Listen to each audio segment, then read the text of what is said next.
It's so good to be with you again. I know you heard from our senators yesterday, and you've heard now from, I think, most of our House delegation.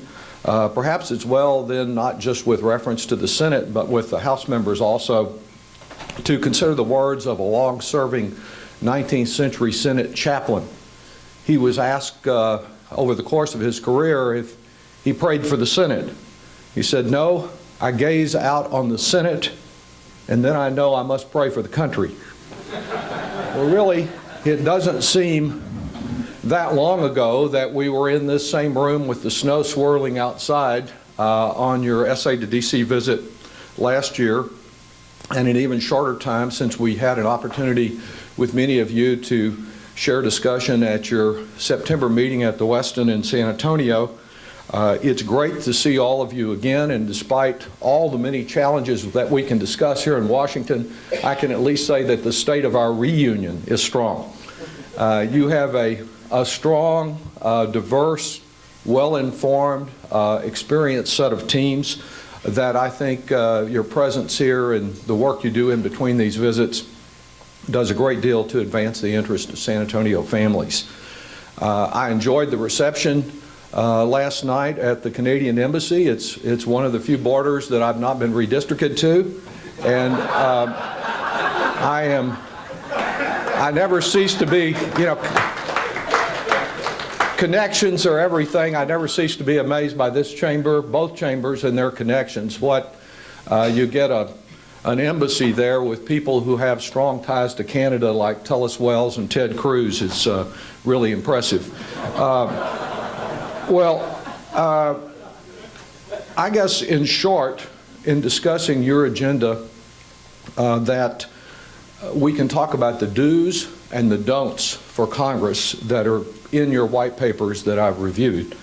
And I believe that it can be said in short that if you're telling Congress not to do something, you've got a much better chance than if you want Congress to do something. There has been little accomplished in this Congress since you were here last time. I suppose that the principal difference between this year's Congress and last year's Congress thus far is that this year's Congress will meet even less than last year's Congress did in terms of convening, but the chances of action on matters of getting legislation approved over which there are any significant differences are very great. There, I believe, going to be a few opportunities, and I want to talk about those.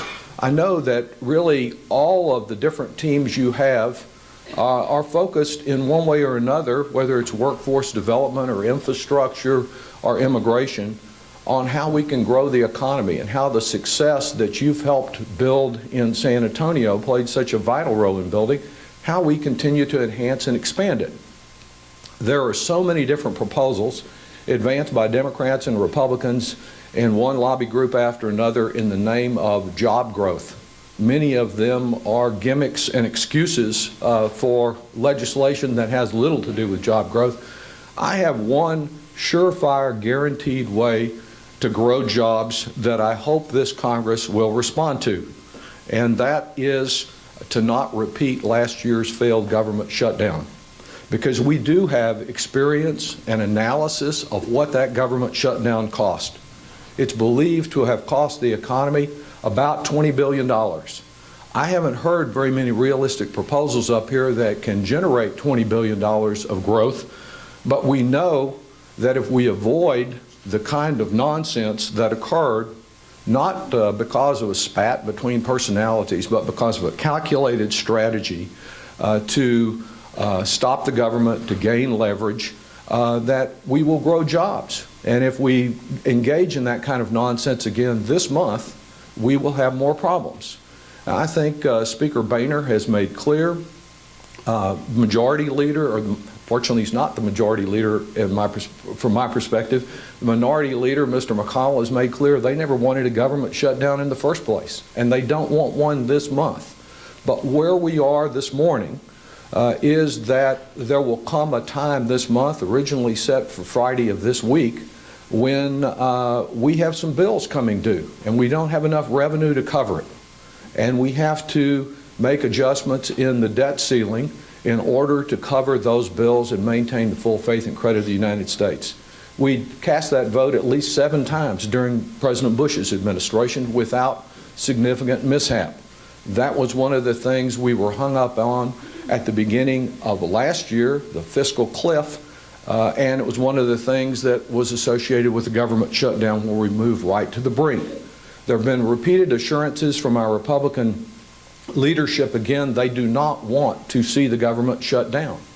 And yet, at this late point, there are still a number of Republicans who are saying they've got to get something in return for raising the debt limit. Well, I suggest they should get something. They ought to get the same thing all the rest of us do, and that is that the government ought to pay the bills that have already been incurred. And using brinksmanship, this week it's certainly not a shortage of time. You've seen the schedule of when Congress is on the floor. We recess on Thursday. There's no lack of ability to be here meeting, discussing, and voting on meeting our fiscal responsibilities. But it's being pushed off. There's some discussion that it won't be done next week, that in order to get maximum brinksmanship, we will wait until after the President's Day recess, right up at the end of the month. And the more games playing that occurs in that area, the more risk we have to negative job growth despite the strength of the economy on these matters. I think another aspect of job growth are all of the changes reflected in your various papers that involve the expenditure of money. We had education, transportation, some matters in your military task force, things that could be done with the academies at Port San Antonio, all very important. I think the main thing to kind of sum up anything you've asked for that involves money is the question of where will it come from under this budget agreement. We can celebrate, and several of you have mentioned, the fact that despite all of the differences here in Washington, we reached a budget agreement at the end of last year, and that we implemented it through an appropriations bill at the beginning of this year. When that agreement was announced and first debated on the House floor, I was standing with a colleague in the back and said, well, you know, from looking over this, I don't think it's good enough to vote for, but on the other hand, it's not really bad enough to vote against. What I meant by that is that it was not much progress on an agreement. It shifted how we deal with sequestration down a couple of years. It didn't solve a lot of problems. And I ultimately voted for it, not because it was a particularly good agreement, but because we thought that it would guarantee we wouldn't be involved in the brinkmanship and the uncertainty of another government shutdown. But what that same budget agreement does is it sets the appropriations level not just for the current fiscal year, which we've approved an appropriations bill on, but for next year too. So if you come and say you think, and I believe we should, be spending more on Alzheimer's research, it isn't against adding to the budget that we consider that. It's a question, do you want to take it away from diabetes or AIDS or cancer? And the same question when those groups come. You want more money spent on early childhood education. Councilman Cryer told me he was on the way to see my wife. We feel pretty strongly about that subject and view the work that San Antonio's done as leadership in terms of assuring that our youngest Texans are ready to go to school. If you want to fund more money there, do you take it from Pell Grants? Do you take it from elementary and secondary education? We have essentially, with reference to the budget, this year and next year, a zero-sum game. That doesn't mean that there aren't some decisions made by the Appropriations Subcommittee that can't help San Antonio more, that we can't find some efficiencies in certain aspects of this budget to help us more with reference to the budget. But particularly whether it is education or medical research or anything in the health and social services kind of area, it is difficult under the budget agreement to add more to a priority you have without taking it away from something that you probably are for also. And that's the challenge that we face with the budget. I heard Lamar's comments about immigration, and I want to talk just a little bit about immigration because I think it's important not only as a key economic issue, but I think it tells so much about what has happened and what's gone wrong in this Congress. Reflect back with me again to the beginning of last year, before you came here. We had a gang of 8 in the Senate, 4 Democrats, 4 Republicans, and a gang of 8 in the House. Same thing.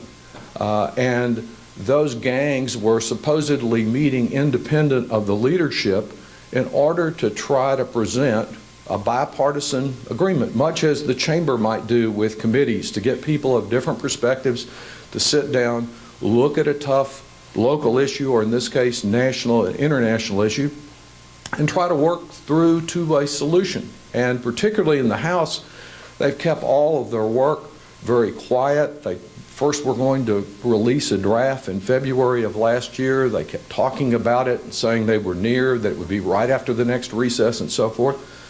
A number of you participated. I think IBC organized the event in San Antonio. I know the chambers were involved.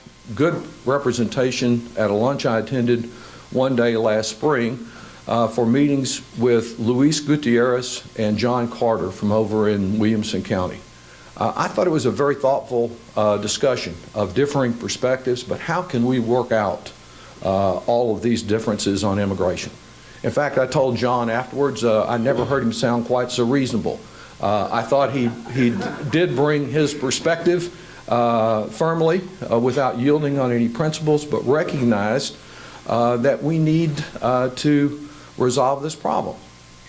Well, after that session, the release did not come forth from the House gang of 8, but the Senate, with some difficulty, proceeded in June of last year, as you know, to pass a bipartisan bill. I think at one point it got 68 or 69 votes. And since that time, right up until today, that bill has been sitting in the House, unable for any of us to take any action on it. As you know, whether it's a government shutdown, or it's an immigration bill, or it's the Violence Against Women Act, we can't take those matters up unless the Speaker will put them on the table for us to vote and debate. And he has chosen not to do that. And he's chosen not to do that for a number of key political reasons that become apparent again this very morning. After promising that we were just about to act on this, first in the summer, first in the fall, with no action, but with many days of inaction and post offices named and that kind of thing, along about September, John Carter and Sam Johnson, 2 members of the Gang of 8, declared one afternoon that they were withdrawing from the Gang of 8 and that they would not be participating with it anymore. Raul Labrador had already withdrawn, so only 1 Republican was left on the committee. And their reason for withdrawing was the same one you heard this morning. We just don't trust President Obama. There wasn't any specific precipitating event, but a good excuse for not continuing the dialogue and trying to work this out. And I think under considerable pressure from their leadership, which had led them to believe that this Gang of 8 approach was a good one, and trying to work out from border security to how we get H-1B visa and other high-tech folks in here would be a good thing for us to accomplish. We continued on through the fall with discussion that after the election there would be time to take up immigration reform. Again, no lack of time in the House to do this, but a lack of will. And so that gets us up with still no action and a discussion of the fact that what we need, as we're told, is a piecemeal approach. I thought that the Chamber's immigration paper was a great statement of where this Congress should be. And it rejected a piecemeal approach, because usually a piecemeal approach up here in Washington is you get your piece and I don't get mine. And that's what this is about passing some pieces of the immigration reform bill and not doing others. And in fact, we've already passed some portions of the immigration reform, because that same omnibus bill that I was telling you about that doesn't have enough money to cover some of the priorities that are in your white papers provided a significant increase in border security. I think it's on the order, Andrew, of a couple thousand additional people on the border approved in January of this year. But waving the flag of border security, and certainly there are some shortcomings in some areas that we need to work in, that will always be the first priority of these pieces. The question is how we ever get to dealing with the challenges of what to do about 11 million or more people who are here, and many of whom in San Antonio have been here for a decade or more in our community. And bringing that up to today, last week, after 2 years, the Speaker put out a one-page list of principles. Most of those principles, I think, are ones any of us could agree with. There's just a big, we agree on principle on bills up here all the time. It's just the details. It's just how you pay for them that we fight over. So we have a statement of principles, but even that statement of principles apparently ran into significant opposition in the Republican caucus meeting, the retreat last week. And so bringing it up to this morning, the headlines last night and in this morning's paper were actually one over the weekend, was Paul Ryan, who recently addressed you and who did a gathering with Luis similar to the one John Carter did in San Antonio, saying, not this year, that we ought not to move on it this year. Then today, and the reason not this year is because I don't trust President Obama.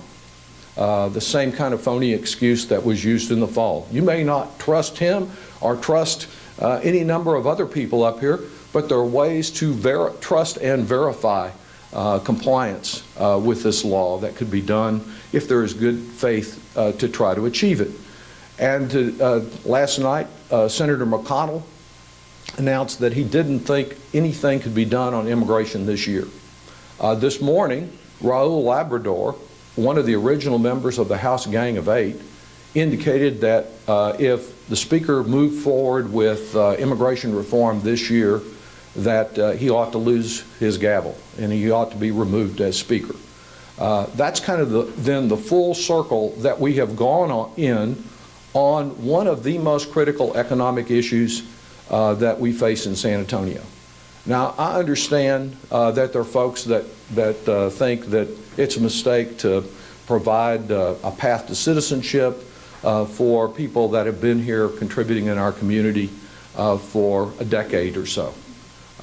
And as many of you have heard from past campaigns, I'm a fan of Marx, not Karl, but Groucho. And I'm reminded of one of those movies where he's talking, old movies, he's talking about all kinds of tall tales, and Harpo or one of the other brothers is saying, well, do I believe you or do I believe my eyes?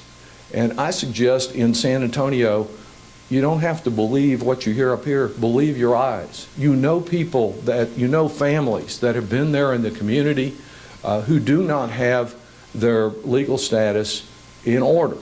And if it were in order, they'd be more dependable employees. They'd be able to move forward, as many have already done, in creating small businesses and contributing more fully to our economy. And that's why almost every objective economic analysis has shown that immigration reform is an economic boom. And instead of being a big draw on Social Security, it's what all of us who are growing older with fewer and fewer young workers to support the Social Security and Medicare system.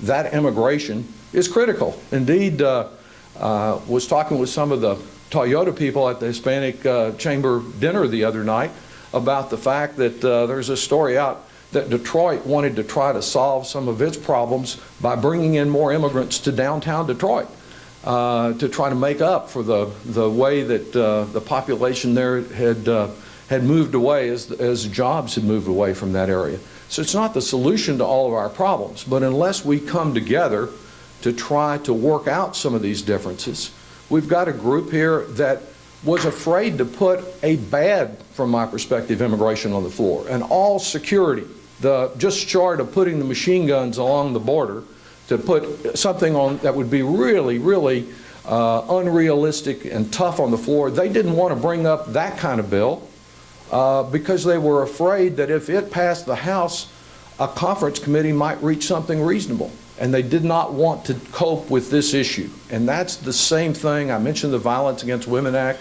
It was only when the Speaker finally said, I won't let the fact that I don't have a majority of support within my caucus prevent me from bringing up the reauthorization of the Violence Against Women Act, which helps fund the great center that we have out near Lackland in San Antonio, and violence against women issues and family violence issues around the country. He wasn't going to stand in the way of that, and had he not done that, we still wouldn't have the Violence Against Women Act resolved. Only when he is willing to bring up a piece or more of this immigration bill will we have the progress we need. And I hope you'll keep raising this issue. I think only more active involvement of the business community will get us where we need to be on immigration reform. Just one quick thing about the missions bill that you know I've worked on that's on your agenda. Very good visit yesterday afternoon with Father David Garcia about one aspect of that. The missions bill has been in the Senate, having been passed unanimously or nearly unanimously in the House with the backing of Congressman Smith and all members of our local delegation when I passed it through there last June. The Senate has plenty of time to act on that piece of legislation, and I hope as you visit with our senators you'll emphasize that we need their more active participation in seeing that bill for expansion of the mission accomplished. The second aspect with reference to the missions is the World Heritage Site. We will not get our World Heritage designation, no matter how many press releases, letters, conferences, and the like we attend, if we're not paying our dues. And that's the basic issue with reference to the World Heritage Site. As you know, a bill was passed long ago that said if the Palestinian Authority was admitted to any of these international organizations, the United States has to stop paying its dues. That is, it seems to me, something that we ought to be able to express our unequivocal support for Israel without cutting off funding for World Heritage Sites. Mary Landrieu had a provision that would pay essentially 1%, less than $1 million of those dues, specifically for World Heritage Sites. It got in the Senate bill. There was an effort to try to get it passed in the omnibus in January. The Republican chair of the House Foreign Affairs Committee stood up on the floor and said that this was going to destroy the peace process, which is the most convoluted reasoning I have heard, and I hear a lot of convoluted reasoning. We need action not just in Washington, we need it in San Antonio. We need to engage all parts of the community, including those that are most involved in advocating, as is very important, for the security of Israel, to see other ways to support Israel without impairing our World Heritage application. The study that the Chamber had a part in shows tremendous economic benefits of doing that, but we won't change Washington until we change and involve more people in San Antonio and in New Orleans and in the Speaker's District in Ohio, all of which have areas that deserve World Heritage designation.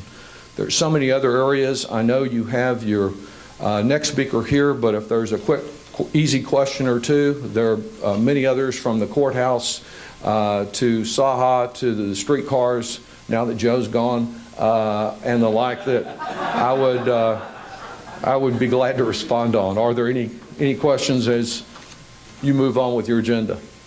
I know there have been many good ones in our meetings, and I'm about to go meet with the River Authority folks to talk about an issue I discussed at the White House last night. Anyone? Then thank you so much for the opportunity, and thank you for what you're doing, not just in this session, but for what you do on a regular basis in San Antonio and in advocating for these critical causes. It's a pleasure to represent you.